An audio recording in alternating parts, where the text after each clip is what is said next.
어제 오른쪽 귀, 왼쪽 엄지손가락, 오른쪽 엄지발가락의 의미가 레위기 8장에서 어떤 의미였는지를 우리가 살펴봤습니다. 그리고 제사장 위임식에나 사용될 만한 그 의식이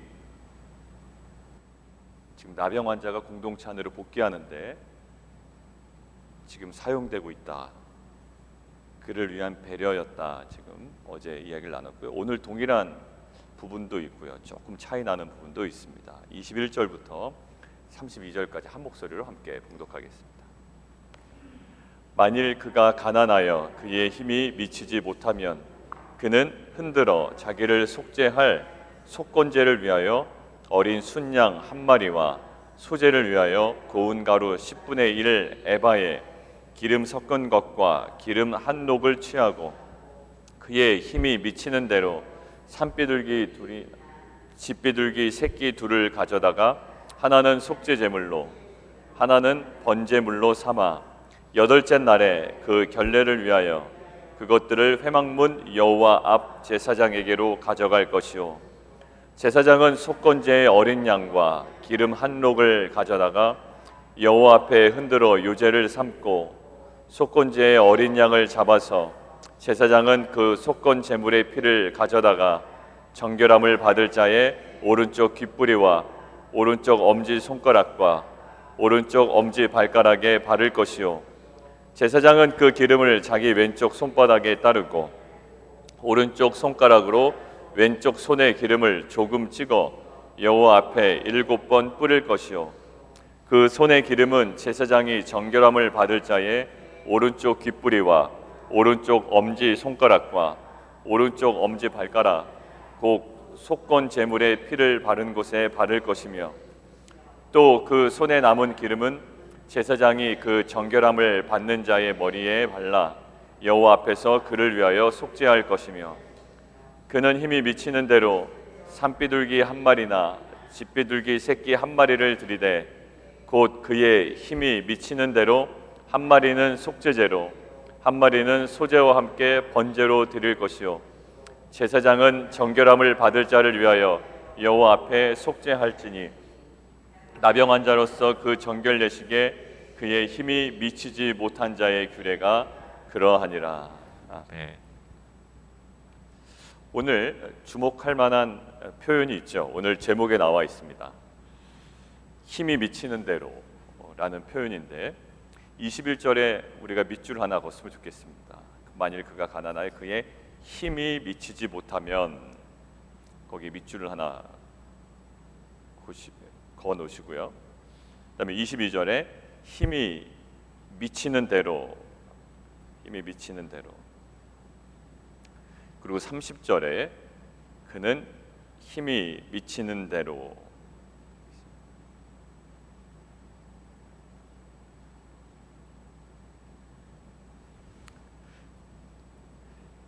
실은 전체적인 맥락과는 약간은 상관이 없을 수도 있는데 저희가 주목해 볼 만한 표현입니다. 왜냐하면 가난한 자들을 위한 배려구나 라고 그냥 지나치기에는 구조적으로 조금 차이가 있어요.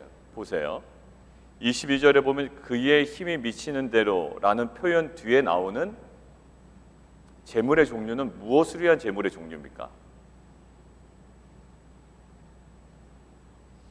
30절에 나오는 속죄제와 또 번제로 드리는 제물의 종류입니다. 그러니까 힘이 미치는 대로라는 표현 뒤에 항상 나오는 것들이 제가 관찰을 해보니 속건제에는 해당되지 않아요. 그죠? 힘이 미치는 대로 산비둘기들이나 집비둘기 새끼들을 가져다가 하나는 속죄제물로 하나는 번제물로 삼아. 그리고 30절에 보면 그는 힘이 미치는 대로 이러이러하게 속죄제로 한 마리는 번제로 드려라 라는 거죠. 분명히 가난한 자를 위한 배려는 맞습니다만 그의 힘이 미치는 대로 조정해 주는 부분이 다르단 말이에요. 어느 부분이죠? 속죄제와 번제인 경우에만 배려를 해줍니다. 조정을 해줘요. 그런데 속건제만큼은 어제 본문과 동일한 어린 순양을 잡아야 되고 어제와 동일한 정결 의식을 진행해야 합니다. 가난한 자를 위한 배려라면 아예 면제해 줄 수도 있을 것이고, 만약에 번제와 속죄제도 이 간단하게 하고 또 단순하게 하고 제물의 경량화를 배려해 주셨다면 이 속건제의 제물도 실은 배려해 주셔도 상관없습니다. 가난한 자잖아요. 그런데 오늘 본문에서 속건제만큼은 어제 본문과 동일한 어린 순양을 가져오라고 말씀하시면서 동일한 의식으로 요구하시는 것들을 우리는 주목해야 합니다. 아마 이 본문을 이야기할 때 하나님께서 가난한 자를 위해서 배려를 해주셨습니다 라는 것들은 우리가 누구나 다 관찰이 가능한 걸 거예요. 그거는 우리가 그거대로 묵상을 하고요. 오늘은 그거는 일반적인 저희가 묵상을 할 수 있기 때문에, 그렇다면 왜 그 배려의 범위를 완전히 넓히지 아니하시고 이 특정한 부위는 어제 본문과 함께 동일한 제물과 동일한 의식을 요구하셨을까라는 것들을 중심으로 오늘 나누면 좋겠습니다. 여러분들 지금 동일한 사람입니다. 그러니까 이 사람은 가난할 뿐이지 동일한 나병 환자로 이 진영 바깥으로 격리되어 있다가 이제 본인이 다 회복된 것 같아서 제사장에게 몸을 보입니다.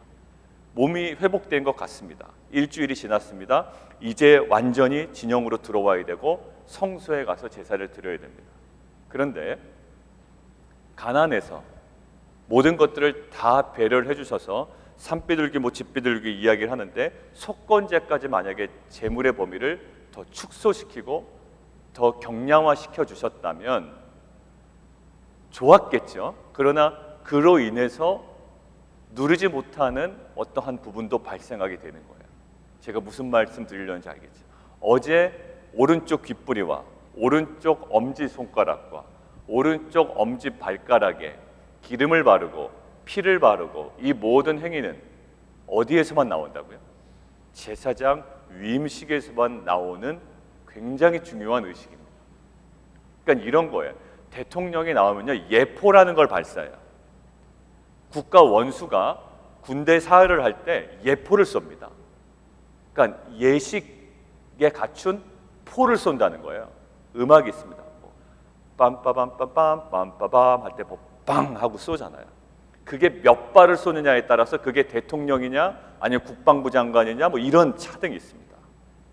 근데 대통령이 입장할 때 쓰는 이 예포를 어떠한 허름한 사람이 또 어떤 대통령에서 초대받은 이 민간인한테 쏜다, 이거는 뉴스거리입니다.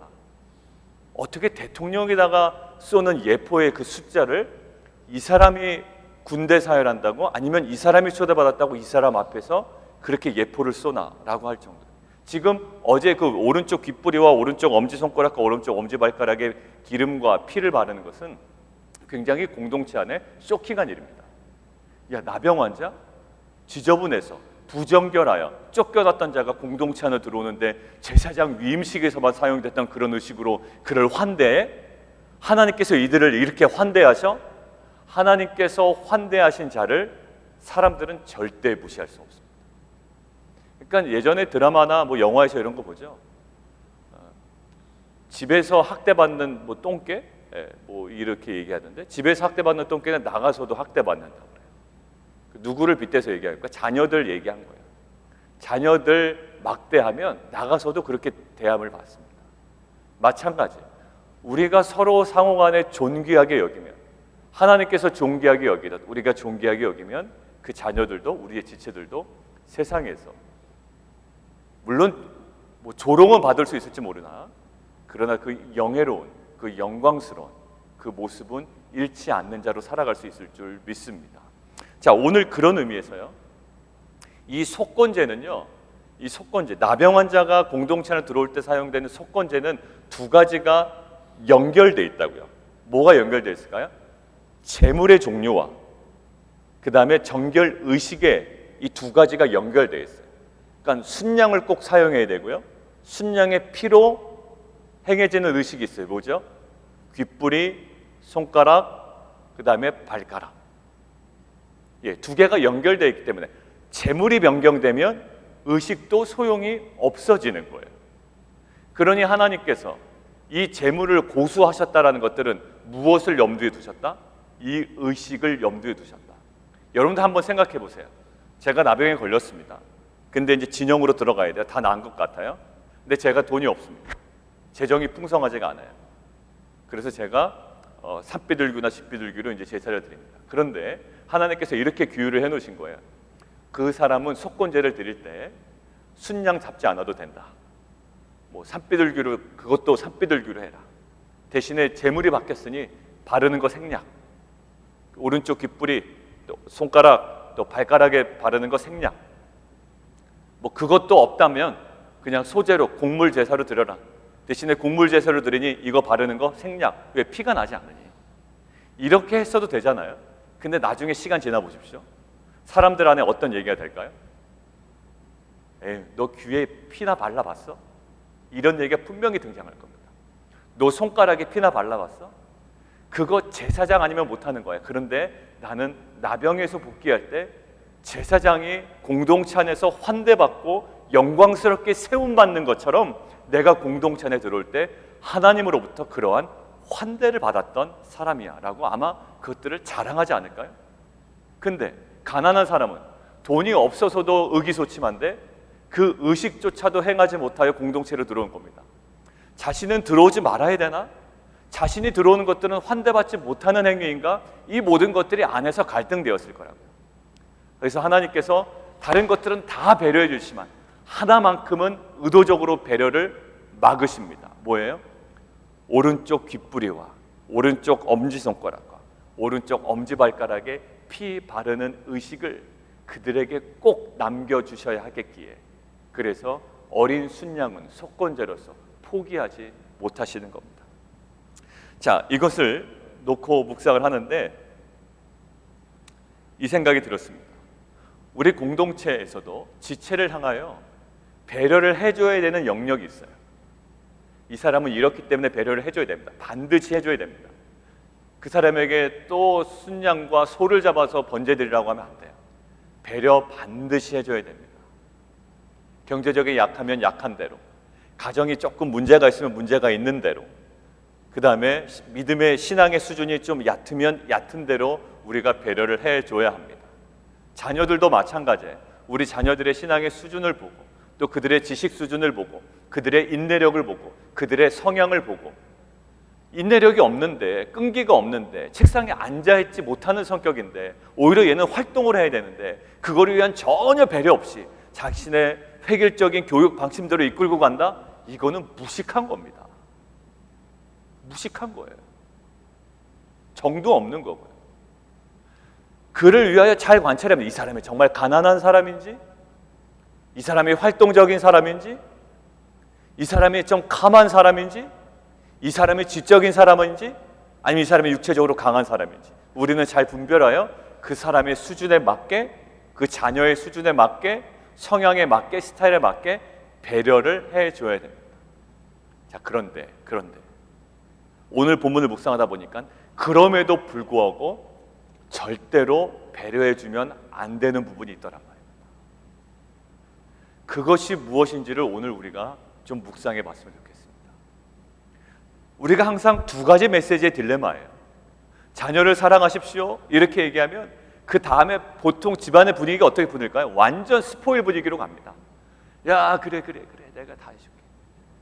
자녀에 대한 설교를 막 하면 집에 가면 완전 애들 스포일 되는 거예요. 그러니까 꼭 그렇게까지 하라고 그런 건 아닌데, 그리고 또 엄한 부모의 상을 이야기하면 또 완전 집에 가면 분위기가 어떨까요? 완전 애들 다 잡아놓습니다. 그러니까 이게 뭐예요?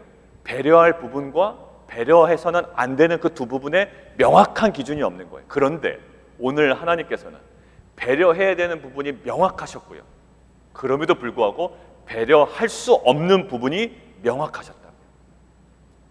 우리 공동체를 한번 생각해 볼까요? 우리 공동체는 배려할 수 있는 부분이 뭘까요?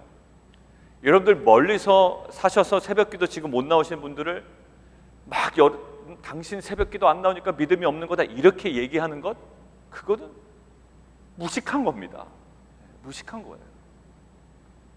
그리고 몸이 아파가지고 주일 예배 못 나오시는 분들, 막 끙끙 앓는 분, 당신 그래도 말이야 나와야지 이래가지고 그거의 수준, 믿음도 지금 수준이 지금 떨어졌는데 좀 수준이 있으면, 믿음의 깊이가 있으면 그거라도 어떻게 좀 얘기할 어떤 상황이 될 수 있으면 얘기해야 됩니다. 그런데 거기다가 얘기하면 그게 배려할 부분을 넘어서는 거죠.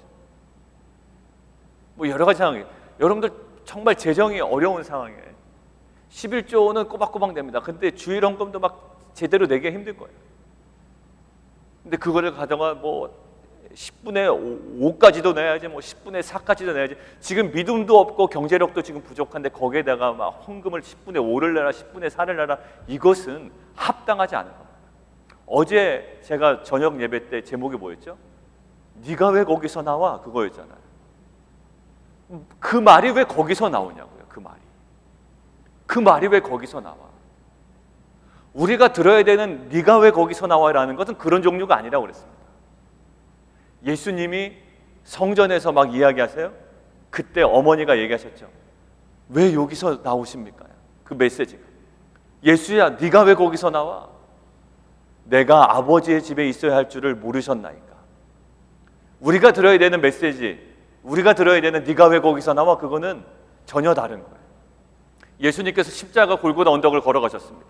아마 제자들의 마음과 많은 사람들의 생각은 이거였을 거예요. 메시아라는 사람이 왜 거기서 나와? 네가 왜 거기서 나와? 십자가 밑에서 왜 나와 네가? 근데 예수님은 그게 분명했어요. 네가 왜 거기서 나와? 라는 질문에 대답해 나가시면서 십자가를 감당하셨다고 했죠. 자, 여러분들의 메시지가 왜 거기서 나와 있는 거예요? 그런데 반드시 지켜져야 되는 것이 있어요. 우리로 따지면 뭘까요? 큐티라고 할 수 있어요. 우리가 할 때. 이것은 우리가 하나님께서 이 속건제의 순양을 포기하지 못하셨던 것처럼. 왜요? 이들에게 너무 유익한 거거든. 순양이 조금 부담될 수는 있습니다.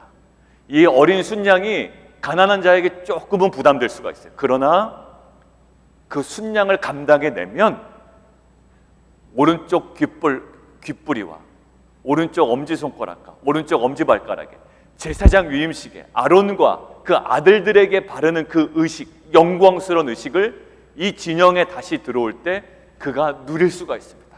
그리고 그것을 평생 잊지 못할 겁니다. 부담은 되지만 그에게 유익이 됩니다. 큐티, 부담될 겁니다. 아마 큐티 이렇게 하십시오. 거기까지 머무르면 큐티가 아닙니다. 더 묵상으로 들어가십시오. 하나님과 교제로 들어가십시오. 막 집요하게 포기할 수가 없어서 제가 얘기하는 부분이 있을 겁니다. 올 주초에 제가 얘기했죠. 이제 제가 관계가 세워졌기 때문에 조금 더 집요하게 묵상에 대해서 더 들어갈 겁니다 라고 이야기를 했어요.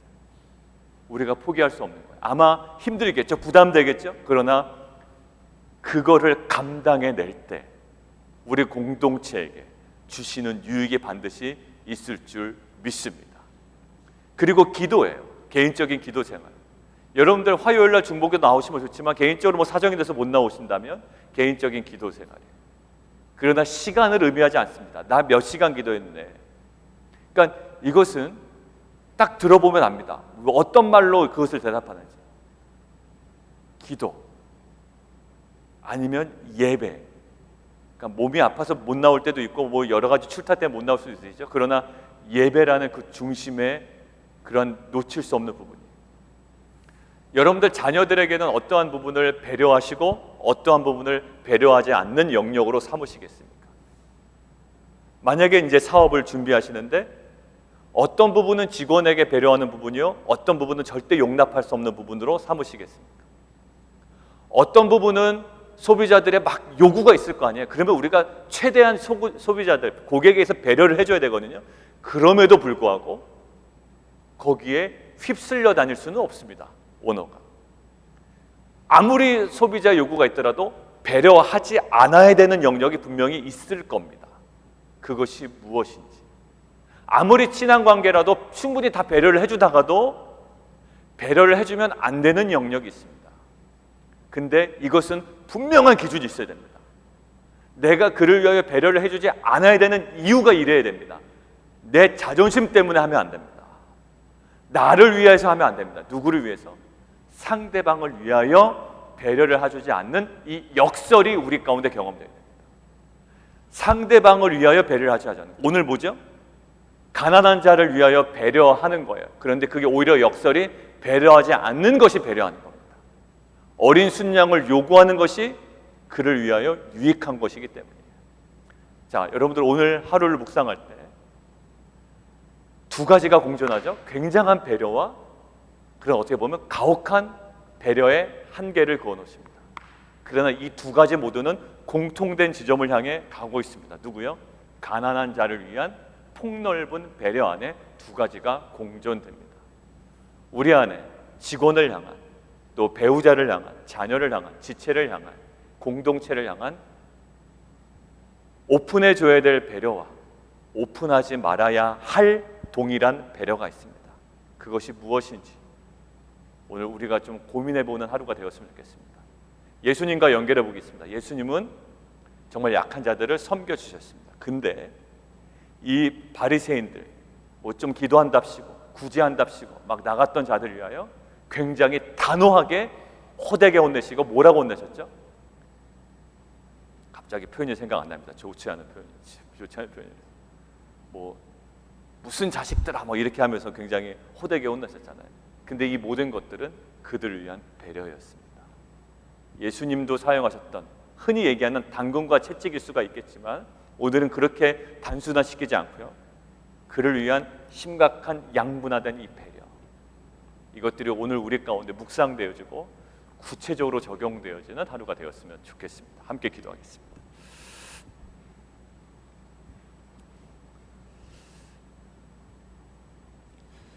우리가 오늘 좀 고민해봤으면 좋겠는 거는요, 우리가 오히려 바꾸진 않았는가 이런 생각을 좀 해보셨으면 좋겠습니다. 이런 거죠. 속건제를 오히려 배려해 준답시고 비둘기나 뭐 산비둘기나 집비둘기로 하진 않았는지, 오히려 속죄제나 번제를 또 굉장히 가혹하게 요구하진 않았는지. 그런데 오늘 핵심은 속건제를 양보하면 안 됐습니다. 왜냐하면 속건제와 연결되어 있는 그 의식이 있었기 때문이고, 의식은 그에게 굉장히 중요했습니다. 하나는 우리가 배려한답시고 상대방에게 배려하는 것이 정말로 배려할 만한 것이었는지, 아니면 상대방에게 오히려 가혹하게 한다고, 그를 위하여 가혹하게 한다고 했으나 오히려 그것이 역효과를 내지는 않았는지.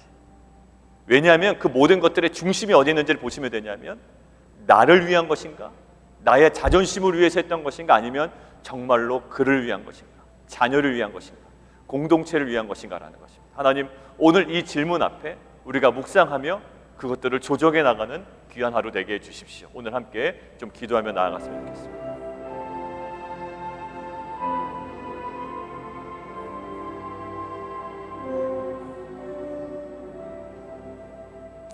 하나님, 오늘 아이러니하게도 배려를 허용해 주심으로 배려하셨고, 배려를 허용하지 않으심으로 인하여 배려해 주셨습니다. 이것이 우리의 신앙생활 가운데 타인과의 관계 속에, 우리 자녀의 관계 속에, 또 지체와의 관계 속에 우리 안에 분명한 구분이 이루어져야 합니다. 정말 심각한 것은 이 두 개가 바뀌어버리는 겁니다. 배려의 허용을 막아야 되는 지점에 오히려 배려를 해주는 것, 이것은 굉장한 심각한 부정이요 오염입니다. 하나님, 정말로 그 주의 마음으로 그를 위함으로 우리가 때로는 한없는 배려를 아끼진 않지만 정말 그것이 주는 유익이 있기에 힘들지만 힘이 닿는 대로 그들이 감당하기를 원하며 오히려 그 배려의 한계를 정하고 그를 위하여 중보할 수 있는, 그래야 그들이 결국 그 의식을 통하여 정말 마음속에 정말 영광과 거룩이 무엇인지를 경험해 나가는 귀한 공동체 될 수 있도록 주님 인도하여 주옵소서. 예수 그리스도 이름으로 감사하며 기도합나이다.